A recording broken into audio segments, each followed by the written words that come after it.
Welcome back to Nerdy and Flirty, a podcast designed to help you create a life that you love. It's nerdy with science-backed information, and it's also flirty. It's fun, it's quick, it's straight to the point. My name is Cass, and welcome to episode 14.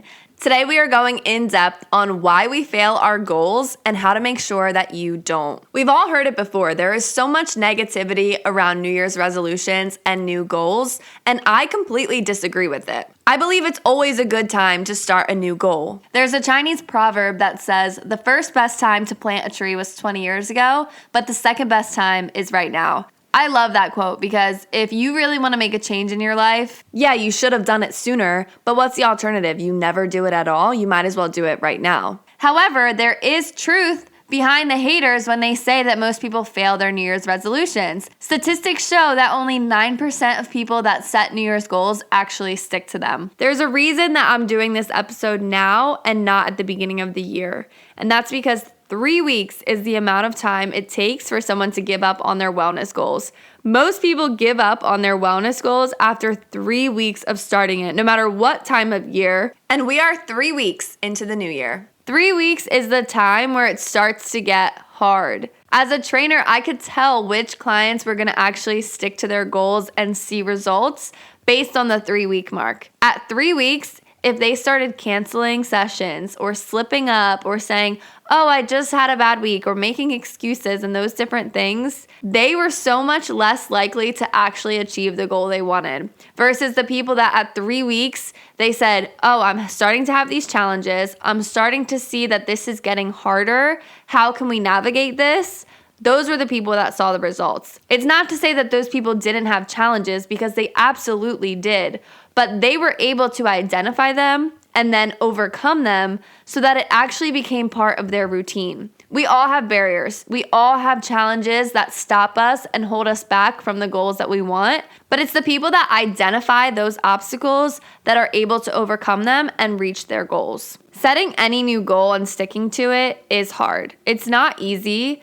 And those first 3 weeks are kind of like a honeymoon period where it's not actually the challenge because in the beginning, you're relying on motivation. And everyone says, oh, you need discipline, not motivation. And I agree with that. But I don't think that that's tangible advice that you can actually do something with that. Because how do you build discipline? If you've never had discipline, how do you build discipline? In the first 3 weeks of starting a new goal, the beginning, you're super motivated. Your motivation is high. And I never want to discount that because motivation is good. I always say to new clients, let's ride this motivation out as long as we can because it gets you excited. It gets you in the groove. It gets you doing new things. And that is a good place to be.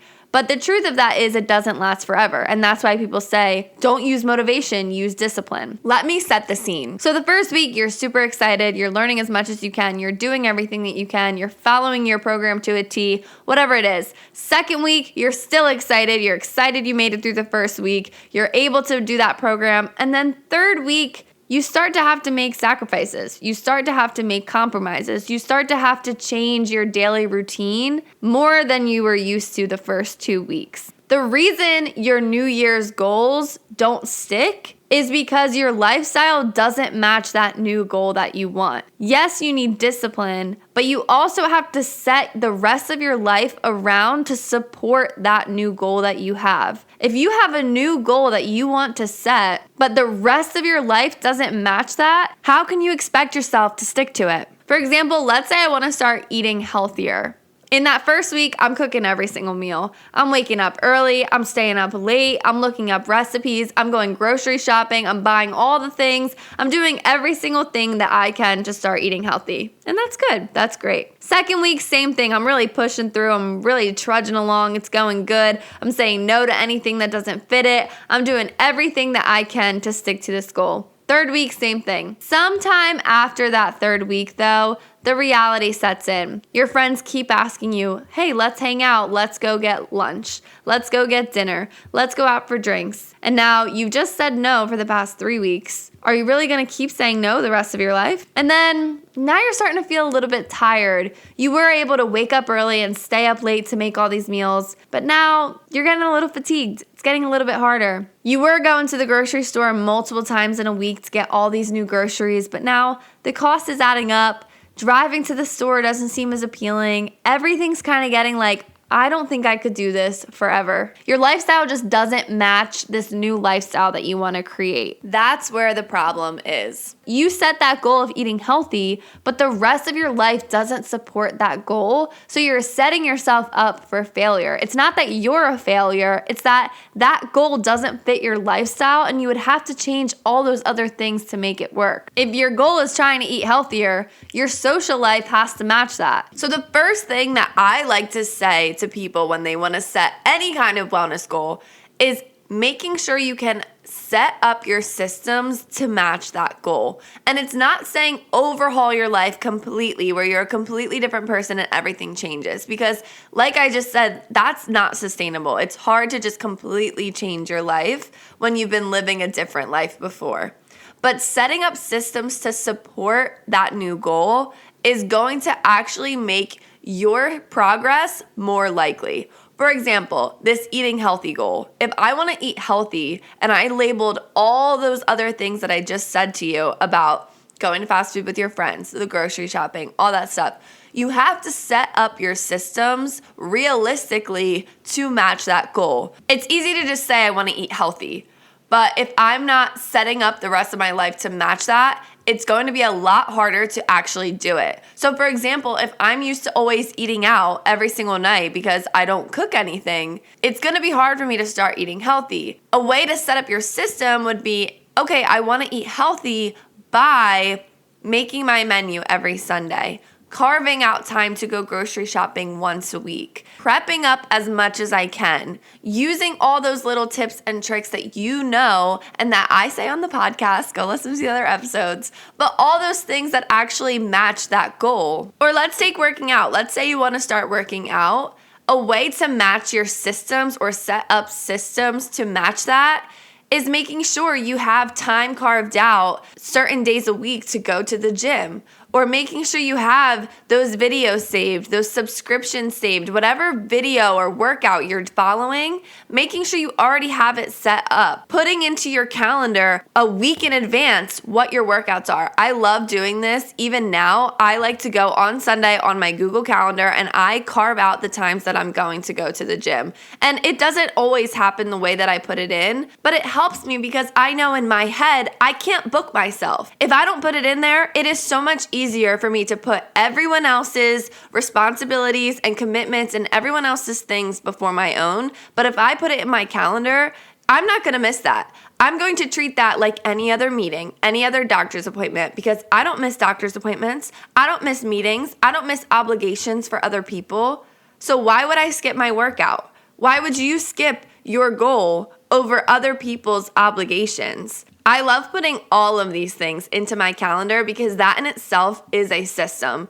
Even if it's going grocery shopping, writing out my meal plan, I put everything into my calendar that is important to me because that's how it gets done. If you're someone that is always putting everyone and everything else before yourself, this is a great little tip to overcome that. And also look inward. Ask yourself, why is everyone else's well-being more important than my own? And I'll just leave you with that. Going along with this, another way to stick to your goals, no matter what time of year, is identifying and anticipating your challenges. I mentioned this briefly in the beginning about the people that I see that actually get their results are the ones that overcome their challenges, but they're also the ones that can identify their barriers before they even pop up. So in my first session with anyone, my little intake session, I always ask them, what barriers do you see or do you have to this new goal? Because it's important for me as a coach, and it's important for the client or anyone to know what their challenges or what their barriers are and going to be so that we can overcome them. Everyone has barriers. You're not alone when you say that it's hard to find time or it's hard to know what you're doing or you feel self-conscious. Whatever those barriers are, you're not alone in them, but we can't just let them stop us from this goal. Any barrier that you can identify, you can overcome. If you know that after work you're super tired and you don't want to go to the gym, you can find ways around that. If you know your barrier is that you feel self-conscious self-conscious in front of everyone else, you can overcome that.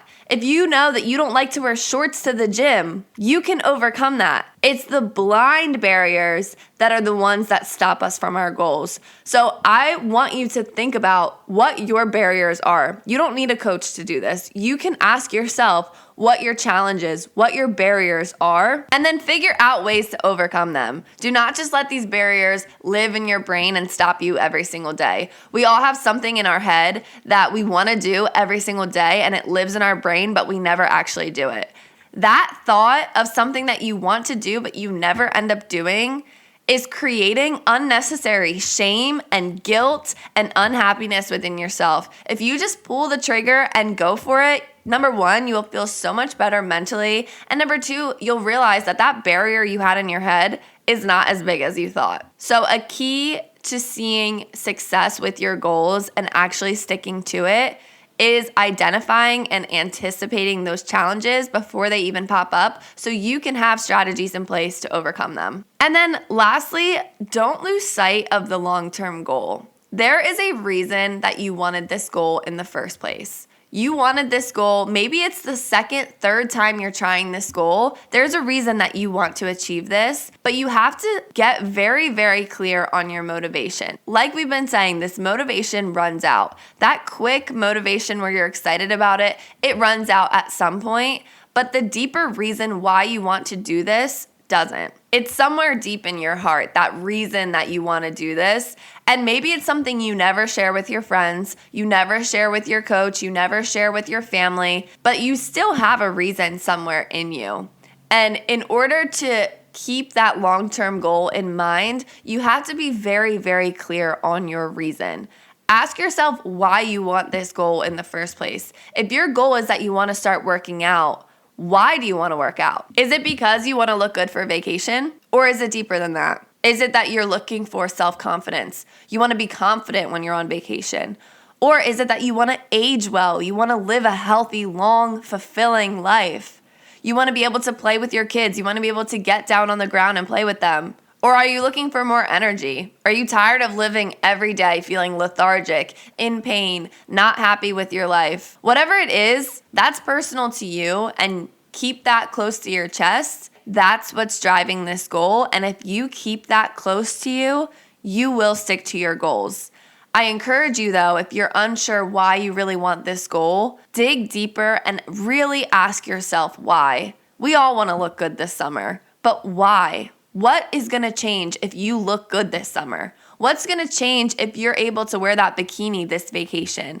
That's the deeper motivation. And really get clear. If you want to journal about it, if you want to look at yourself in the mirror and talk about it, whatever it is, figure that out, because that's what drives the long-term goals. That's what drives you sticking to this. There are 6 months until summer. And in 6 months, you can completely transform your body, your mind, your entire life if you want to.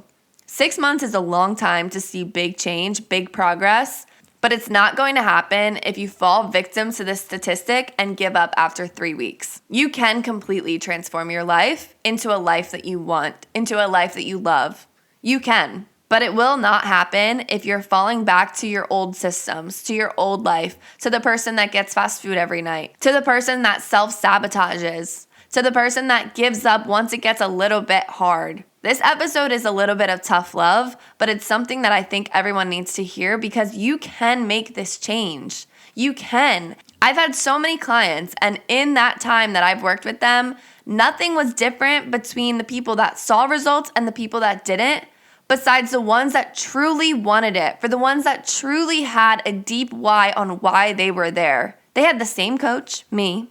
They had the same similar plans, similar nutrition advice, similar everything, obviously customized for them.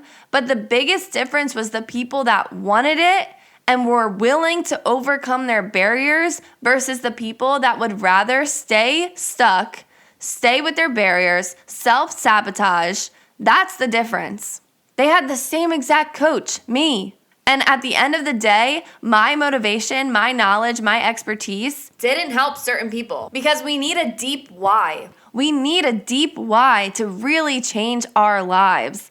It can't just be, I want to wear a bikini this summer. That's part of it. You can absolutely want that. But you also have to want what's deeper than that, what's behind that. Being confident, owning who you are, being proud of who you are in the mirror. Like, those things are deep. Those things are real. And it starts from within. We all know people that have that deep drive, those people that are just like firecrackers. They go to the gym, they eat healthy, they do all the things that they say they're going to do. One of my dearest friends, she is this, and she shows this every single day. She doesn't skip her workouts. She doesn't skip her meal prep. She doesn't skip her tongue scrape. She does every single thing she puts her mind to. And I know for certain it's not just because she's disciplined. She's disciplined because she has a why. She's disciplined because she has this deep drive to achieve this goal that she wants. And I promise it's not just to look good. That's a good side result. But the deeper why is she wants to change and heal something within. And that's what keeps us there. So I will leave you with that. I really encourage you to find your why. Figure it out. Maybe you already know it. Maybe just listening to this, you heard things that resonated with you, and maybe not. Maybe it sparked a different why, a different reason. It doesn't matter what your why is, okay? And that is so personal, and that does not have to be shared with anyone if you don't want to. Of course you can share it, but you don't have to. I know sometimes there can be shame attached to it, especially if it's linked to our self-worth, but there's nothing wrong with that. If that's what fuels your fire, that's what's going to keep you there, and that's what's going to keep you doing the things that you say you're going to do, the things that you want to do, and the things that are going to get you from who you are now to who you want to be.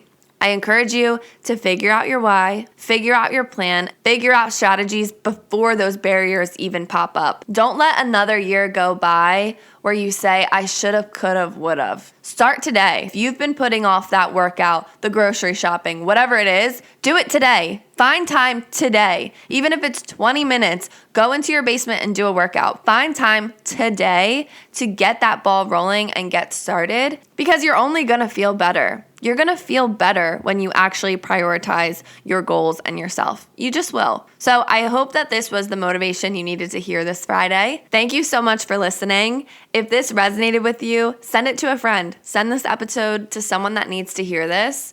I hope you have an amazing day. I will talk to you next week. Also, make sure you follow the Instagram at Nerdy and Flirty Pod.